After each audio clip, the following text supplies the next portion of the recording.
Welcome back to this latest episode of Japan's Top Business Interviews. I'm your host, Dr. Greg Story, President, Dale Carnegie Tokyo Training. My special guest today is Martin Steenks, who is the Chief Orchestrator. Is it Orchestrator? Orchestration Officer? Orchestrator, yeah. Orchestrator, Yeah, Chief Orchestrator here for Domino's Pizza in Japan. We'll explain that in a minute for everyone. But Martin, thank you. Welcome. Thank you. So you gave a wonderful talk at the American Chamber event.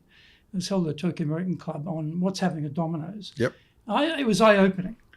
What you guys are doing. I thought it was really spectacular. Also, you talked about your own background, your own history. And you've had a long career with Domino's. But just to put people in the frame a little bit, let's go back and start with your, where you started with Domino's, how it is that you are in Japan, and what's the current situation with what you're doing? Yep.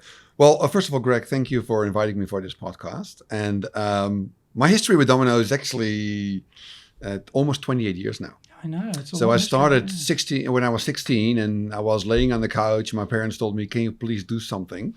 Because we are not subsidizing your adventures in the bar anymore."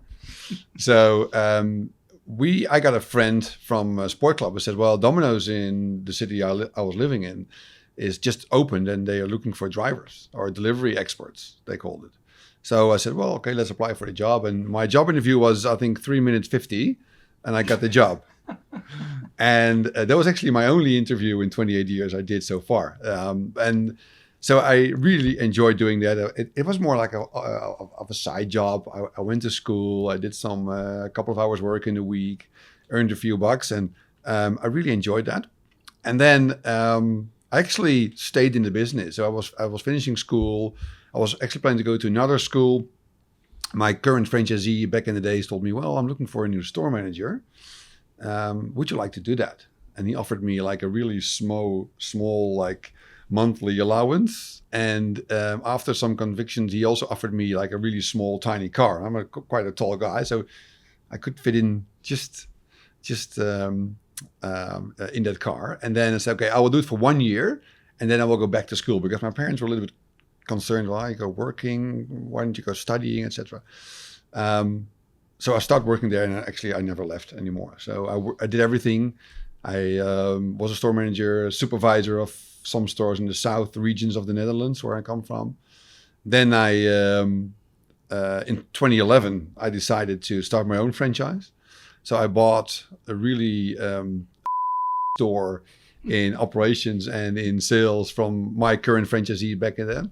And he sold me 1 or 2 stores. And then I started building my own business and worked quite hard. My wife and I just had 2 kids, young kids. So it was a really challenging time for us. But luckily my wife was earning a good income. So I had the opportunity to start my own business then. And actually I grew that into 8 stores until 2019. And then I was asked, "Well, we're looking for head of operations back in the Netherlands. Can you accept that, or will you accept that? The only thing is you need to sell your stores because you can't do both." So I sold my stores in April 2019, and I joined the dark side, as the franchisees called it back in the days. So I went to running the operations team there for 2 years. And I really enjoyed that, I must say. I stopped being an entrepreneur, which I really love, and I still love being an entrepreneur. But I also like to be more part of the strategic decisions, strategic part of the business. So I started doing that in 2019. And then in 2021, the opportunity came by to run the Taiwan market as a CEO. We just acquired that market. And after a year, I got the opportunity to go to Japan. So here I am, 3 years now in. And enjoying it. And how do we think of it? Because when I met you, you were CEO. Yes. And now you've got a different title. Yes, correct. So I was CEO of Japan. My contract is ending here in the next couple of months until the end of next school year, so the end of June. And they asked me, "Oh, can you please stay a little bit longer so we find the right person to come into this role, and can you please be part of the onboarding process, etc." And focus really hard on the store operations, etc., etc. So that's what I'm doing right now. And I said, "Well, let's make a more of a fun title instead of the original titles, right? Everybody knows like COO or CEO or whatever." So what are you doing the whole day? You're just orchestrating everything, right? You're head of operations, orchestrating marketing, etc. So that's why I came up with the title Chief Orchestrator. Chief Orchestrator, I love that. I think, but it's very true there, isn't it? I mean, if you think about an orchestra, you have lots of specialists with very finite skills in very narrow areas, but they have to play together in harmony, and they have to collectively come to an outstanding result musically. But that's similar to us these days, because I think business has become more refined around specialities in a lot of cases, and we can't be specialists in all of them ourselves, but we have to orchestrate the specialists. So it's a great metaphor. I think you picked a great idea there. So you've run operations outside of Netherlands, you've run in Taiwan, and then you come to Japan.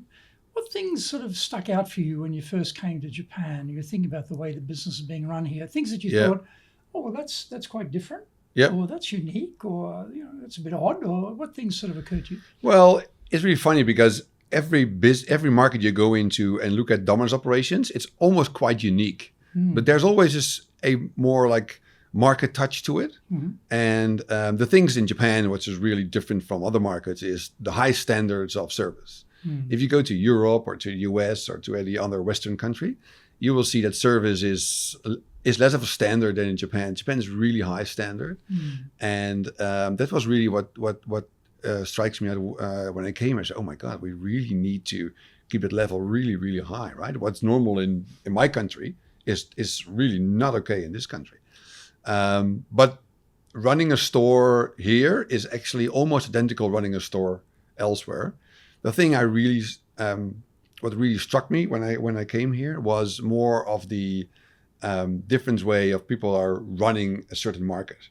So my team is, I think, besides myself, 95% Japanese. So I really worked my way into understanding the culture. What do I need to do? What are the differences between the culture I come from and the culture I'm going to work in, etc. So that was, for me, the biggest challenge, I think, to get that up and running. Yeah.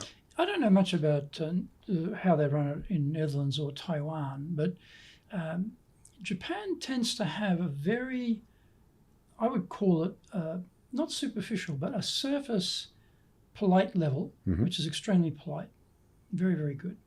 But they never really customize the relationship with the clients unless you're going to a very high-end restaurant or something, very exclusive, where, yes, you're treated individually. It tends to be in retail. You are customer, that's it. I treat you well, but I never try and connect with you. I never try to engage with you. They don't seem to have that mindset to do that. But I don't know, is that also similar in the Netherlands, that it's a very, I'm going to say, dry sort of exchange of business rather than building a community, building fan base? Is it different? No, I think it's what they do different in, for example, Europe, where I come from, in Netherlands. They are really connecting with the local community. So they're really and actually what I'm seeing here is almost identical. People come to a store mainly for the store manager or the franchisee who is in that store, who's owning that store. They want to build up that relationship. So I always challenge those guys, say, come on guys, go into your neighborhoods, go into your local communities, go to your baseball clubs, football clubs, or whatever.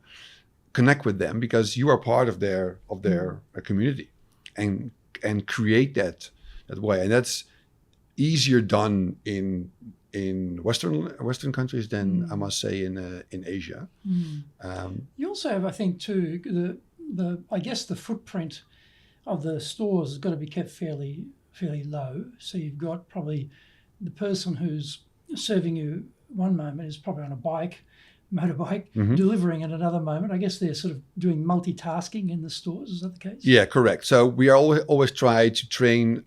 We call it cross training. So if you hire a person as a pizza maker, he's also his basic styles are train him in making a pizza.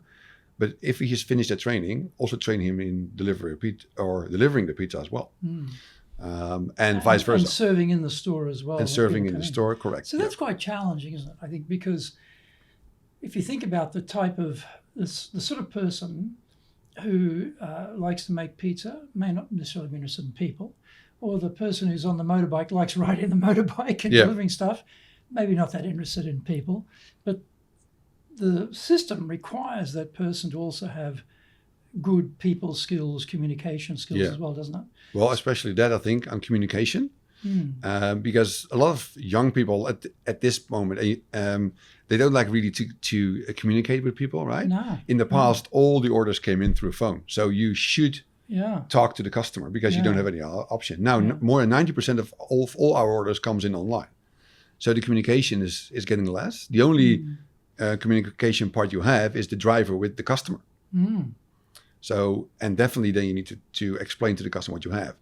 How good is it if you are a pizza maker, so you are an expert in making the pizzas and you know what's on the pizzas, then if you also do the delivery part of the business of the pizza, you can explain to the customer. If he has questions, you are the expert. So training the people in two ways of the business is really encouraging my drivers to be more convinced that they know what they're talking about because they also know what's on the pizzas, etc. So I think that's the biggest trigger for us to do that too. It's quite challenging, isn't it? And I say Japan has that very, at the surface level, extremely polite, but a little bit distant, or really coming from Australia, people who work in the hospitality industry there are very people oriented. They want to have a chat with you, not a long conversation, but they want to get to have some personal connection, talk about something with you. They want to connect. You can see it. They want to connect. It's not about tips, because we don't, like America, where they're doing it because they want tips. They've got an ulterior motive. It's not like that. They have no ulterior motive. They just genuinely like to engage with people. And so I always contrast that maybe the service there may not be as polite in Australia perhaps as Japan, but it's not remote either. It's quite they try to connect, try to engage with you. It's interesting how you just see the different things. So other things you noticed when you came here in terms of the way they ran things, because you'd run operations in Europe, so you knew that completely back, from every angle. And then you saw that opening up in Taiwan as well, how it was done in an Asian context. What did things occur to you about the way things are done here? Because Japanese are very, I would say, risk averse, no defects, no errors, no mistake-driven culture, perfectionist type of culture. Yeah. So I'm just wondering, was there a contrast for you in how that was done in Europe or Taiwan compared to here? Yeah, well, actually, a lot of difference in there. I'm a Dutch guy. I'm an impatient entrepreneur. So I'm coming into a country which, as you mentioned, are risk averse. I really would like to discuss with everybody. And from an impatient person to get into a very patient country, that's a big change. But who's changed? Japan has changed, or you have changed? No, I have changed. You can't change this culture, right? We're all the same. We come here with you've got to change a few things around here, but ultimately, you can't. Changes. And I learned a lot, right? Because I came here, and the first few weeks we had a good leadership discussion, and everybody was agreeing, or I thought everybody was agreeing. I said, "This is the best job ever." Everybody's agreeing with me, easy. Everybody, the whole team's behind. Everybody is saying, everybody's behind me. Yes, everybody's saying yes, and then nothing happened. And then a few of my colleagues who were giving me like a lecture or 1 hour lecture. Okay, let me explain how it works. Right? You have the top layer manager, but also the middle layer manager, and you need to get them on board to get everything done. And now, after 3 years, I know which person I need to give some kind of massage before, right? Not a physical one, but more a mental one. It's okay, I need to have this, and this person. Japanese call that nemawashi. Nemawashi, yes. Right? I need the nemawashi. Groundwork, set the scene, get the person on board, lobby them for your idea, get all their concerns taken away so it's easy to agree. Yep. And when we get to the meeting, they've already agreed and everyone's agreed. Which is quite different. I mean, in Australian context, we turn up to the meeting, we thrash it out in the meeting, and we do it, professionally. We're not having roaring arguments, but we thrash it out, we debate, we agree, move on, next item. Yep. But we never have that nemawashi part, which, when you're hard driving, extremely tall Dutchman, I'm sure is straight to the point. Correct. It must have been quite a contrast for you. No, it is. And but it's really good also for my development because when I go back at some stage back to Europe, right? I think it's good to have that that nemawashi as well because it's not simple copy paste. Oh, this works back in Netherlands, so it should easily work. That's not how it works. So What about the marketing side of things too? Because it's a global brand, and you have guidelines on brand and presentations and. organizationally, logistically. I mean, it's a franchise. Dale Carnegie's a franchise, so we've got the same thing. It's very structured, sort of pretty easy to follow the system, more or less. But when you get into individual markets, then tastes are different, timings, whatever, seasonality. There's all sorts of variations. So what are some of the sort of things that struck you about marketing the product in Japan compared to, say, other countries? Yes, you're right. If you look to the pizzas, we are all both selling pizzas, right? But it's more around how do we talk to the customers in what language. It's not copy paste something what's working in Brisbane is not automatically working in Japan if you just simply copy paste the message. First of all, there can be a huge difference in English versus Nihongo, right? Sometimes you say, oh my God, this reads completely different. Secondly is how you talk to customers in terms of product versus other markets talk about pricing or more discounting, etc. And what I learned here is that you can't do discount weeks in Japan. Well, you can do it, and it will gain some kind of customers who are like really looking for a bargain. But they're always doubting the quality. So what happened to the quality of the food? How comes this is now certainly so much cheaper than normal? So something should be wrong with the product, which actually is not the case. We would like to, we call it customer appreciation weeks, where we say, okay, thank you customers for ordering. This week we will give you a special discount. But we need to talk differently about the products and the service we are gaining versus other markets. So, does it go the other way? For example, counterintuitively, if you launch a really expensive product during a special campaign, we're having this special, super duper, wonderful, limited time, amazing pizza, more expensive. So you go the other way on the quality. Does that flip? Does that work? Yes. To give you an example, not this market, but Taiwan. A few months ago, they had Mother's Day. Mother's Day in Taiwan is really big. In Japan, it's big, but there's it's really big in Taiwan. So we launched there a really large size pizza with a giant crab on top of it. Whoa. We made it really unique. Wow. It was really only I think we had 30 or 40. No, sorry. Every store had 5 pizzas they can sell. And so we asked customers to do can you pre-order? And I think within 10 minutes, everything was sold out. And a month in advance. There was a lot of buzz on social media. It was and the price was really ridiculous. Yeah. I think it was equivalent of 30,000 yen for just one pizza. And it was a nice designed box. But I mean, you can't imagine just open up the pizza box with a massive big crab on top of it. That'd be amazing. Exactly. And I can understand. I've spent a bit of time with Chinese culture. I can understand why that would be popular. Interesting. Thinking about, as you say, when you came, your entrepreneur background, driving operations background, startup in Taiwan, we're going to make this baby work, go, drive. Come to a more mature market like Japan. What did you find worked well to get the team to engage, to follow you? You talked about initially that everyone's yes. You think this is a dream job. This is going to be a fantastic couple of years here, easy. Then you realize nothing's happening and you got to, something's wrong here. But what did you find ultimately worked well to engage people in Japan to get behind you as a leader?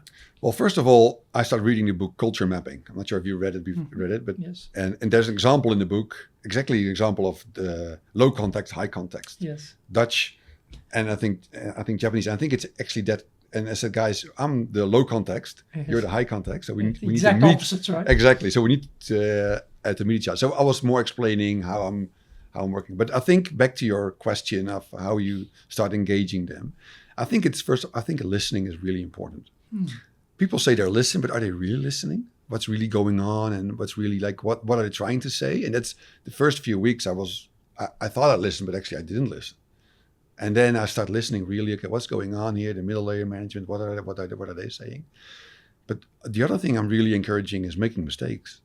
And for an Asian culture, which they don't like to make mistakes, especially this culture. Yeah, I rather than not do it, so I can't make mistakes. Yeah, exactly. I'm really encouraging mistakes, and that's a very slow process because people are not very happy to share mistakes, right? So I started a tradition which I did in the past back in Netherlands, which I called Friday. Okay. Sorry for my language. That's all right. But and that actually means you need to tell me what mistake you made this week. So every week on a Friday, 30 minutes with my team, I said, okay, what went wrong? So what was the mistake you made this week? And what did you learn from it? So the first meeting must have been dead silence. Nobody. I was the only, so like... I started and then nobody. So the second, and then after a few meetings, people started, okay, this is actually quite fun. Yeah. So I said, instead of talking about all the wins you've had this week, I want to hear about your failures this week. What went wrong?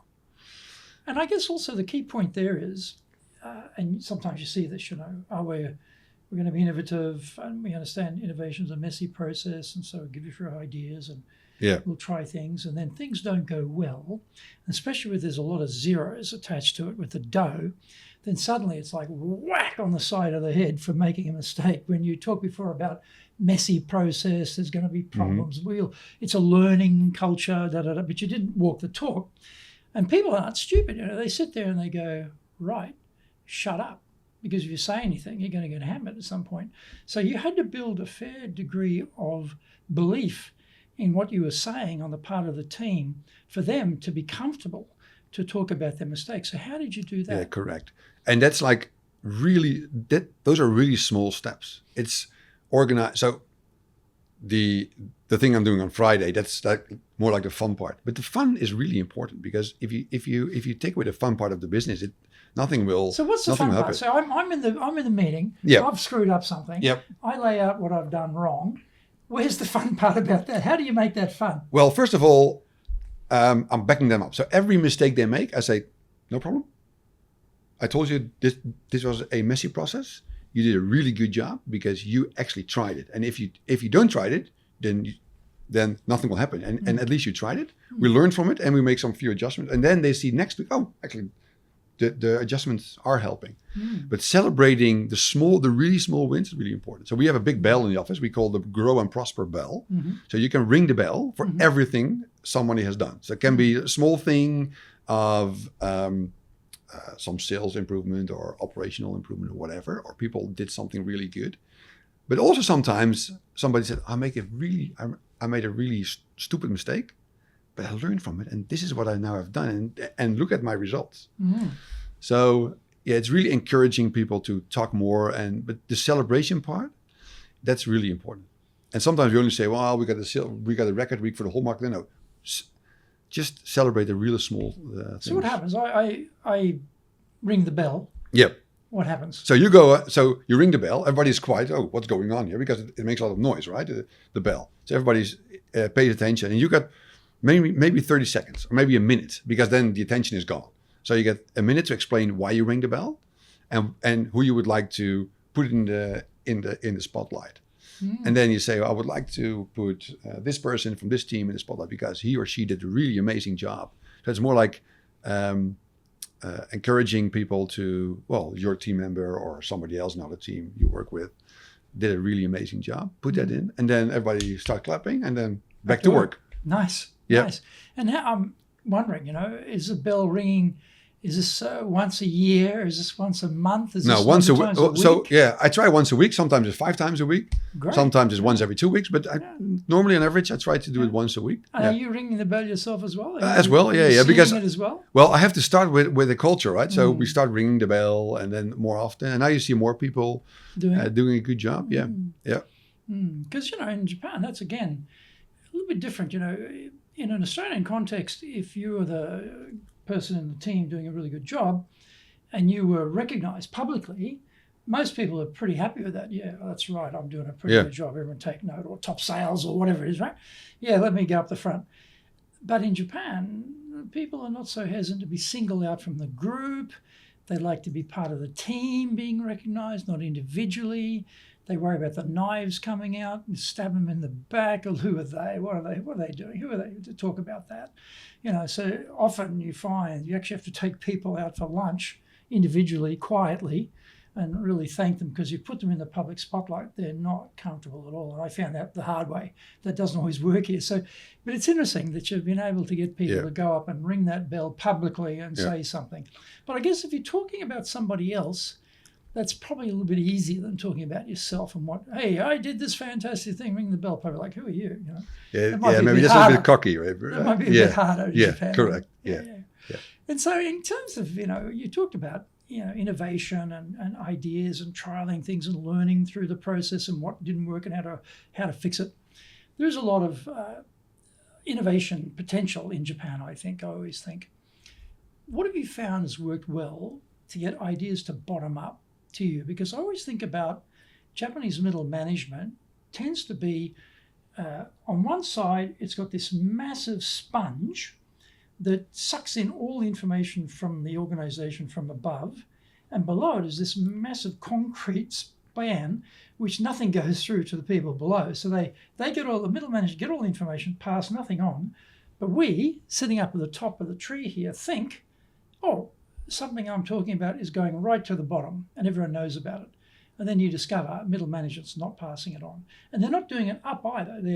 They're getting it, but they're not passing it up.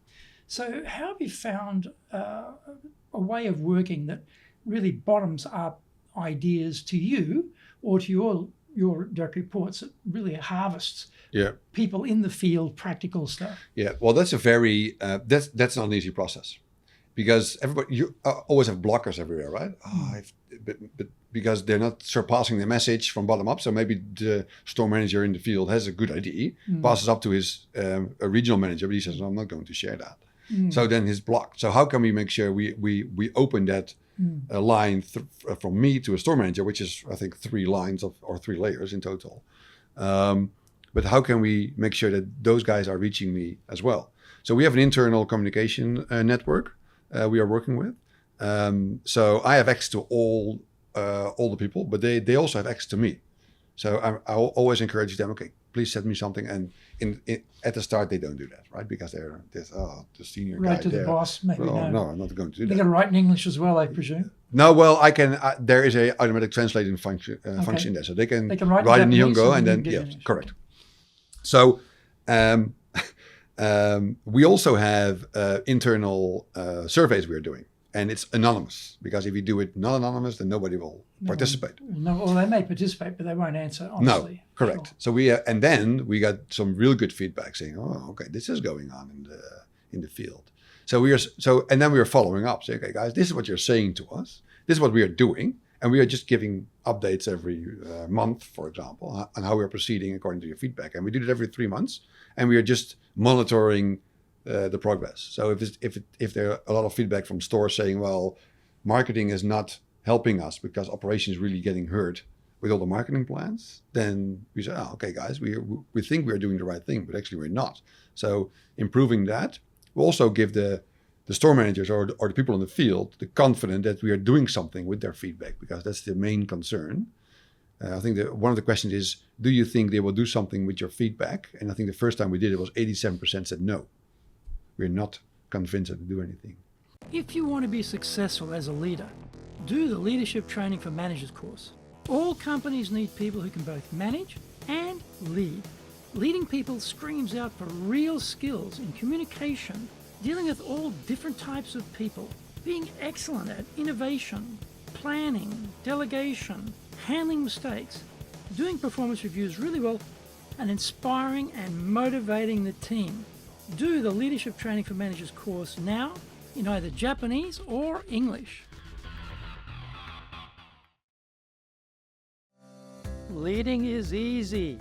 Getting people to follow is the hard part. That is a great quote from Yogi Berra. Surprisingly, despite the complexities of leading here in Japan, everyone has to work it out by themselves. Foreign leaders want practical, applicable, expert advice. This is now available for the first time in history. Grab your copy of Japan Leadership Mastery on Amazon today and avoid the mystery, trial and error, especially the errors. 87% said no. I'm not going to do anything. No. So they thought that we won't do anything with their feedback. Oh, that you won't do anything. Okay. They had no faith that even if they put the ideas up, they'd go correct. Nowhere. Yeah. And that now changed in almost the other way around. Wow. Because they're seeing, okay, actually they're doing something with the feedback. Well, that's important, isn't it? I mean, I don't know about your background in business, but I've been in these rooms, and honestly, every square inch of the entire room walls are covered in paper, full of incredible ideas, so much innovation, so much energy, really stimulating. You wrap up the offsite, you go back to work and nothing happens, and you feel totally betrayed, like, Correct. Man, we worked so hard on that. We came up with some really good ideas. What? Where is the execution on this? Nothing. So that can be very frustrating. So the fact that they can see, okay, I made a comment and here's an outcome. Yep. That's very important. And part of that comes back to, I think, of course, trust. And you mentioned, when you first got here, dynamic coming in, right? Japan, I'm coming from Taiwan, I know how to do this. You had to build trust with the team. And of course, for them, they know, Martin's going to be here for X number of years. So there's going to be one group of people who think, oh, great, well, new boss, opportunities for doing something new, something fresh, interesting, fantastic. Others thinking, no, he's going to come in here with these crazy, ideas that he doesn't understand Japan. And we're going to have to spend 3 years educating this guy. And then he's going to be leaving anyway. So don't go to invest any time in him.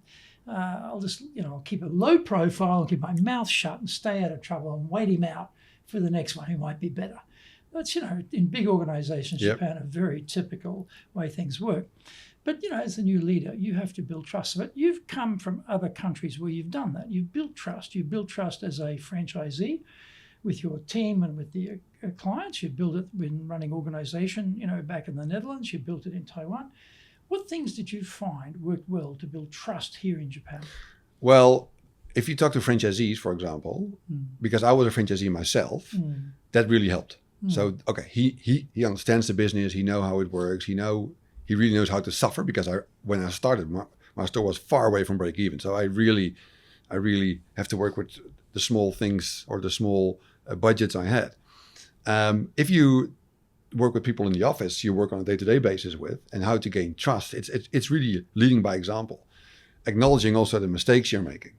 They were not, oh my God, he's making an apology that he did something wrong that we never saw before. Right? So okay, well, that's good. Backing them up. So if they make a mistake, no worries, it's good. I encourage you to do so. But that's a process of, I think, at least 12 to 24 months, I must say, to really gain the trust. But the beauty of it, if they have your trust, then they're fully committed. And that's what I really love about this country.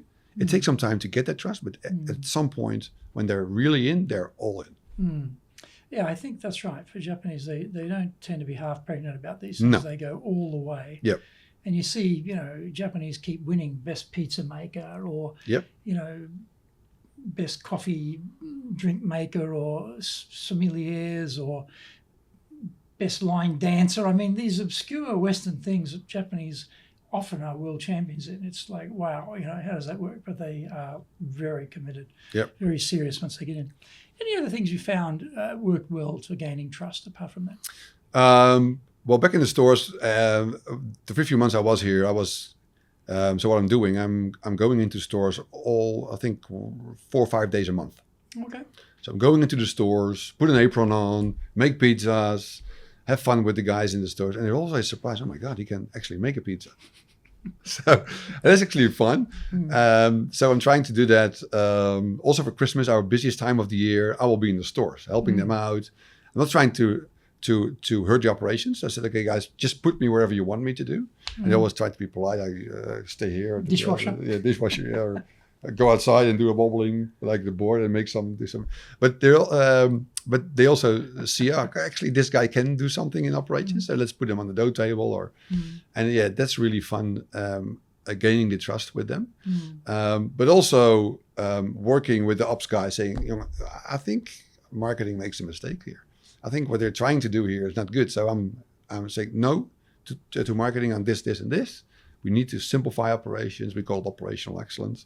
We need to simplify that to actually give the customer the best product. You're the boss, and you're spending 5 days a month in these stores. Are the marketing people doing the two? Because when you have that disconnect between marketing and sales, and I mean every organization, you talk to salespeople who they hate most, marketing. You talk to marketing people who they hate most, salespeople, and everyone hates IT. Yeah. That's usually how it goes, right? But it's because they seem to be on different wavelengths and requirements and desires and whatever. But do the marketing people also get to spend time? So when I came here, I said we need to have more connection with the stores, because all your salary being paid in this office is being earned in the stores, right? This is a cost center, not a profit. So we need to make sure that you guys are really connected to the stores.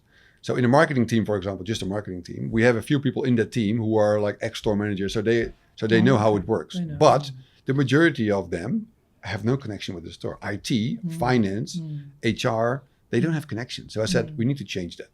So we call it Go Gemba. We organize it 4 times a year. So we go to where? No, so we start organizing Go Gemba, right? So go to the store. Oh, go to the Gemba. Yeah, Go Gemba. Go Gemba. Okay. Yeah, and we start organizing that. It's once a quarter, and everybody of the office should work 1 day in the store. Okay, every quarter. Every quarter, and you can do it twice or 3 times, but at least once a quarter. And it was really interesting because at the start, people were saying, "Okay, let's do it," and then they said, "No, I don't want to do it." I said, "Why don't you want to do it?" Because your salary is paid by the store, right? So you definitely need to connect with the store. So go to your local store, talk to the store manager, and then it's really interesting to see what's happening. IT says, "Oh my God, I now know why you are so frustrated with us because this actually doesn't work." So okay, so and then they start building that relationship, and then they come back and say, "Oh, I had a good conversation with the store manager," and so we have an internal a board where people can put up IDs after they went to a store, and it's really funny to see how many good ideas come out of these visits. Also for people. And hopefully things change to compensate for what yes. they found is not there. Yeah, correct. Yeah, and so, I mean, I like that because it's always a conflict between marketing and sales around what they both want, and doesn't mix so well, but hard to get them to come together sometimes. Correct, yeah. Yeah, that's good. So in terms of culture, you have a franchise organized. I don't know, are they all franchisees in Japan? Or 65% is franchise, yeah, and 35% right? is own stores. Yeah. So the franchisor sets the tone globally. Okay, this is what we stand for, this is who we are, this is how we look. And then it comes down to each operation in each country. And then it comes down to the stores and how they think about it. But ultimately, you as the boss here, you have to follow headquarters' overall direction on culture, of course, but this is Japan. So the culture here is different. And plus you've got Martin culture, what you like personally. So you will put your own flavor within that over umbrella culture for Japan as you want it to be in this country and what you want to see happen here. So what have you found has worked well to build a culture in Japan? We have to be really careful that we do not copy paste everything the global team is saying to us, right? So this is working here, just copy paste in Japan, it will work. No, there's a different culture there. So do they accept it? Because often in companies they don't. Well, no is maybe a quick answer, but we really need to bring them into the market because they say, why isn't it working? Or why are you doing it like this? I say, okay, come to Japan, come here for a week or 2 weeks, and I'll explain to you how it works. Because everybody's saying, Japan is different, but it is actually different. And then explain to them. And then they understand, okay, this is how it works. This is what we need to do. Okay, now what you're saying to me in the past, that really makes sense. The thing though is you're here this time. Yeah. But how long has Domino's been in Japan now? This year, 40 years. 40 years, right? Yeah. So for 40 years, headquarters has been dealing with something that's quite different. Yep. But you have to educate them today because of people turnover. The company changes. And so even though the illustrations are there or the understanding inside is there, it doesn't last forever. So it has to keep rebooting it all the time, I suppose. Yep. Because you'd think after 40 years, headquarters would understand Japan perfectly. Yeah. Well, also there on the top are people changing as well, right? So it's constantly an education process. New guys come in, you need to educate them, invite them, but also vice versa. So it's really important to keep that close. And do you send people to headquarters from here, or do you go yourself? Yes, so I go there, let's say twice a year, but mainly all the meetings I have are online. We do send people over to Brisbane because we are reporting into Brisbane in Australia.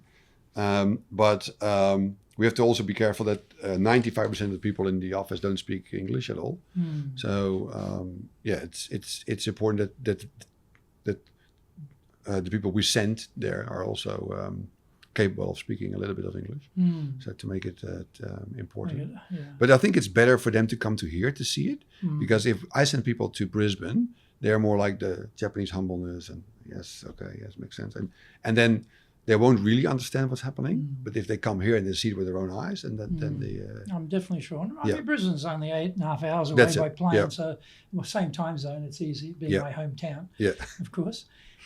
So in terms of coming back to culture, though, what at that level you're creating culture, but what about locally? How have you taken the Japanese culture but added the Martin overlay to it to do things here that from your point of view as the boss would be good to do, but within the frame? Yeah. You're not going antithetical to Japanese culture and forcing people to do things which they're just not going to do anyway. So it's within the flow, but you can direct that flow sometimes a little bit. So what have you found works there? Well, what really is important for me is who are the culture protectors in your company? Because every company you go into, regardless whatever company it is, they have certain culture protectors in there. People, some of them work 30 years in your business, some maybe only 10 years, but they're really crucial on getting things done. Talk about culture, engaging, and be a really strong company from within. We're also encouraging a lot of growth from within. We have 25,000 people working for us. If you compare everybody in the stores and the head office, we need to grow from within. We have so many talented people. We need to talk about. We need to talk to them, show them. I really would like to come to a store with me someday and look at how they do the Domino's cheer, for example. So we have one Domino's cheer. It sounds really cheesy and American, but it's really fun and it's giving a lot of boost in the room. And that's just a small thing, but it's really fun to do that. So I would like to see a mix of... Now, was that something that was there before you came or something you brought to the Dicks? No, so the Domino's chair was always there. Oh, okay. It was an American thing, but they Japanesed it. So they have a different one versus... So what is it, just like a, Domino's, Psycho or something like that? Yeah. Is it that type of thing? Some kind of that, yeah. It's like 25 seconds or 20 seconds. So it's not long, yeah. But every time we are celebrating new store managers or you go into a store or you're going to have a busy night, we do that. We are trying to bring the energy in the room. And then when it's succeeded, we do it again. And that's really, I think, really fun. But also put energy in the room. I'm a very positive person, and I really, and that's the feedback I'm getting. You're always positive. You're always, despite the fact that it's a really horrible time of the year. I don't think the boss gets the choice, do they? I mean, because if you come in exactly. downhearted, beaten down, crushed, depressed, morose, you've killed everybody in the whole organization within 5 minutes. You killed a lot of them, Yeah. They're all like that, but we've got to be up. Yeah. Even when we're not, we've got to be up and energetic. So the boss has got that responsibility, haven't they? Pull everyone with them. Yep. Yeah, correct. But I like the Domino's chair. I mean, in our company, we every morning, we have the typical morning meeting called a chore in Japanese. But we've taken it. I went to Washington, D.C. for a week of training with the Ritz-Carlton Hotels group and how they worked on customer service. And they had a very nice system there. And then when I was at Shinsei Bank, I adapted it for Shinsei, and then when I went to National Australia Bank, adapted it for that, now for Dale Carnegie. So we go through our vision, mission, values, a whole raft of things every day, which have become sort of physical, like, there's one part there, by providing customized business solutions based on Dark Net principles, we exceed our clients' expectations. So when we say exceed, everyone's doing this physical action to exceed, or we might say we're going to 10x our thoughts and actions. So they're suddenly doing a big 10x, like an X shape with the legs and the hands, as a physical action, or in a business our size, we've got a sense of urgency. We have to be the speedboat. We can't be the oil tanker. The idea of urgency is speed, and they're all doing the big speedboat. And these things sort of develop naturally. It wasn't like, okay, from now we're going to do this or this or this. They themselves, as they led the cheer, if you call it like that, it happened, and it actually does create a sense of oneness, of community, of energy in the morning. I have to say, I quite like it. I like the way it's evolved over time too. So I'd love to be part of the Domino's cheer myself, because I like that sort of stuff. I think that works myself. I see it works. Other example is, it's really small, but it's really saying something about this market, is every store manager who becomes a store manager, they have like a long training for that. And then when they finish the training, they come to the office and they got the official moment when they are getting their certificate that they were going to be a store manager. We always give them the Domino's jacket. It's a Domino's jacket. It's actually, our founder, Ernie Higa, came up with the jacket. It's like a race jacket. I can show you afterwards. A racing jacket? Yeah, it's actually... like for what, bike riding? No, like motorsports? Yeah, but like 40 years ago, right? Oh. And it's the only Domino's market in the world who has that jacket.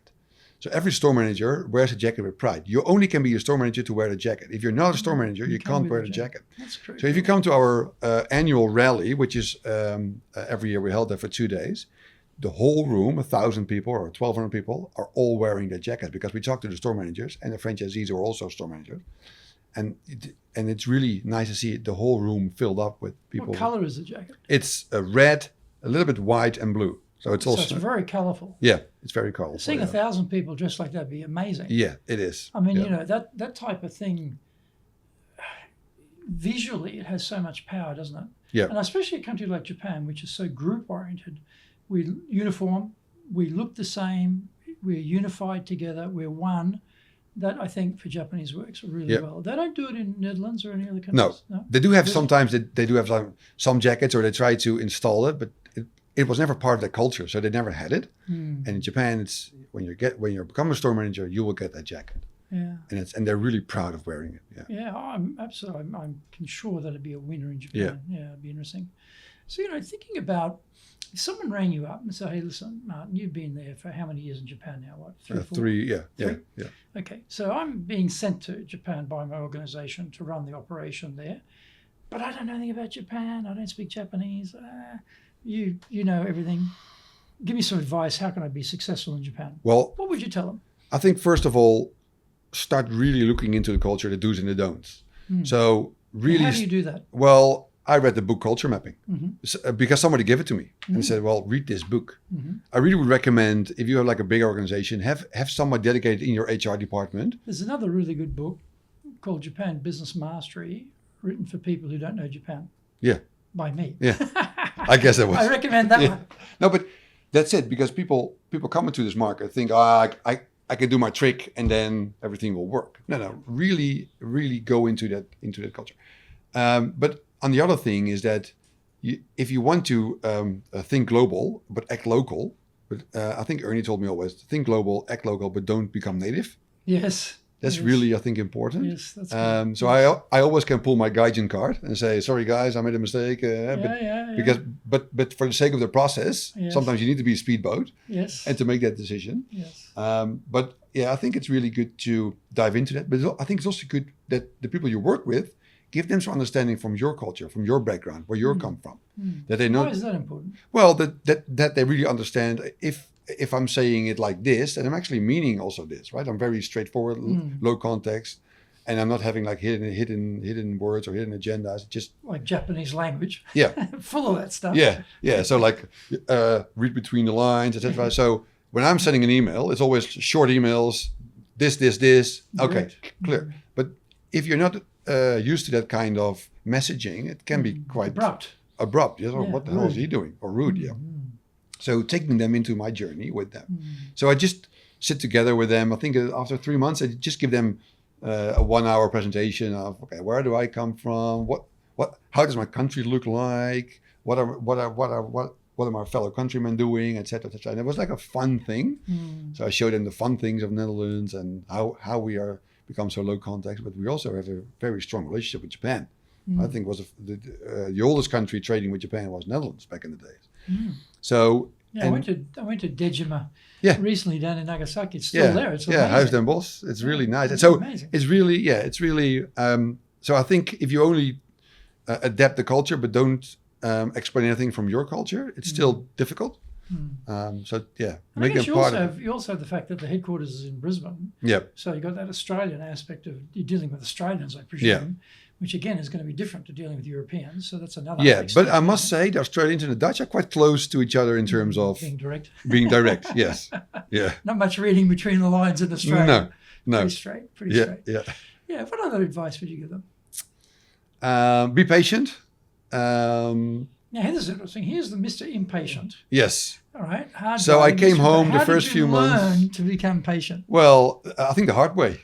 So I came home and I said, "Oh my, to my wife, oh my God, nothing is working here." And then come back the next day, because there's always a next day, right? So then I start over again and be very patient. So yeah, I think that's really important, because if you stay impatient, then because you need, for the execution part, you need the whole team together. Mm-hmm. If you're a one-man army, you only can handle a certain amount of work, and that's it. Mm-hmm. So if you want to have the extra mile, you should engage everybody. And if you become impatient with someone, you bawl them out, Yeah. especially publicly. Yeah. Man, that's a shutdown. That's a shutdown for everybody Correct. here, isn't it? I mean, you talk about praise in public. Well, often in Japan, we don't even praise in public. We praise privately. Certainly discipline privately. Yeah. Yeah, as soon as you start scolding people publicly, that's just a death. And I think that never works with any culture. No, I don't But think especially here, you have to be very, very careful that you do that, yeah, because if you do that, because then, Yeah, Dale kind of gives a whole bunch of principles around that, how to give negative feedback in a way that's not negative and destructive. Yeah, what other things would you say? What about learning Japanese? Have you learned any Japanese? Yes, I do. I do. So I have like Japanese lessons once a week, an hour, and it's more like the survival things and how to get a common conversation in the store, etc.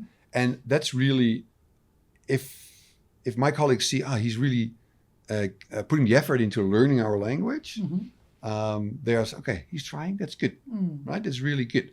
Because their expectations are basically zero zero. on language, right? Correct. Zero. Yeah. So anything above zero is pretty positive from a Japanese point of view. Sometimes I come to a restaurant and I try to order in Nihongo, but then they start talking English back to me. I said, no, I would like to try it. So that's always sometimes funny. Yeah, you're never quite sure what to make of that too. I have the same thing. Sometimes I'll speak in Japanese and answer me in English. You go, is my Japanese still that bad? You know? Yeah. 40 years here, I can't even damn make the order in Japanese. I'll speak to me in Japanese. But it's it's not a very easy language to learn, to be honest. But yeah, I tried, and my kids have Japanese at school like 1 hour per day, so they actually more tutoring me, actually laughing at me when what the hell is he saying? No, don't worry, my son's born here and grew up here. I'm totally bilingual. He laughs at me too. So, Dad, you're Japanese. Shut up. Yeah. Anything else? Any other advice you give them? How to get effective results here? What I really enjoyed is encourage them to make mistakes. Okay. And that's maybe specific for here, but I really enjoyed the fact that if they don't do it, then they can't make the mistake, right? That's the current behavior when I came here. And now you see people changing. Okay, they tried. And then also when they're not being stumped to the ground when they're making a mistake, we said, no, good job, you tried it. So we can start again from there. Which is quite different for how Japanese see it, because normally, I mean, we've had people in our leadership classes, and I remember this guy telling me when he was younger, he made some mistake and his boss got so angry, he threw an ashtray at his head. That's the Japanese old style approach. Yeah. Where's the ashtray? I'll hit me with that. Yeah, so stop smoking in the office, then there's no ashtrays in the office. Anymore, right? Yeah. Pick something else and throw it at you. Yeah. So what about your definition of leadership? How would you define leadership? I really think it starts with lead by example.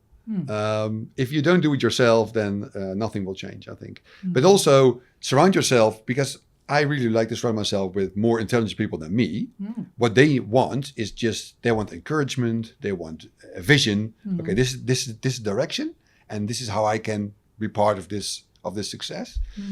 And really guide them into that. But let them do their work. Because they are the specialists in their work. They are the specialists in marketing, IT, or whatever. I'm not a specialist in that. So the only thing I can do is guide them in, okay, guys, I'm backing you up. This is a team effort.